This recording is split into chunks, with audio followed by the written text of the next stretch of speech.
যে নামাজ ছেড়ে দিয়েছে সে ইসলাম থেকে বের হয়ে গেছে। আর যে নামাজ ছাড়েনি শত অন্যায় অবিচার পাপ থাকবে, আল্লাহর সাথে তার সাথে ক্ষমা চাইবে, আল্লাহ মাফ করবে, আর করবে না, প্রতিশ্রুতি দেবে, আবার মানুষ হিসেবে দুর্বল হয়ে যাবে, আবার আল্লাহর কাছে মাফ চাইবে, লজ্জা পাবে না, আল্লাহ আবার মাফ করবে। এরপর এক পর্যায়ে আল্লাহ ঘোষণা দিয়েছে ইল্লা মান তাব, অথবা যে ব্যক্তি তার সমস্ত গুনাহ থেকে ফিরে আসে, ওয়া আমানা, আল্লাহর প্রতি ঈমান আনে, ওয়া আমিলা আমালান সালিহা, তার গুনাহ যত কিছুই হোক সে যদি ফিরে আসে, ঈমান আনে, মাপ চায়, ভালো কাজ করে, ফাউলাইকা ইউবাদদিলুল্লাহ সাইয়্যাতিহিম হাসানাত। এই যে লোকটা বলল জেনা করবে না, আবার করছে, চেষ্টা করছে না করা হয়ে গেছে, নেশা করবে না, আবার করছে, সর্বোচ্চ চেষ্টা করেছে না করার পথে হয়ে গেছে। এই যে লোকটা নামাজ মিস করে ফেলেছে, চেষ্টা করেছে সর্বোচ্চ পড়ার, হঠাৎ দেখে মিস হয়ে গেছে, তো আল্লাহ কোরআনুল কারীমে সূরা ফুরকানে বলছে যে লোকটা ইল্লা মান তাব, হাজার সহস্র কোটি অপরাধ থেকে মাপ চেয়ে ফিরে আসলো, ওয়া আমানা, এরপর ঈমান নিয়ে নিয়েছে, ওয়া আমিলা আমালান সালিহা, মাপ চাইছে, ঈমান আনছে, কিছু ভালো কাজ করা শুরু করে দিয়েছে।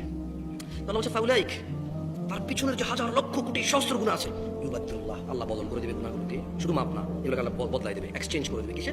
সাইয়্যাতিহিম হাসানাত, নেকিতে পরিবর্তন করে দেবে সব গুনাহকে।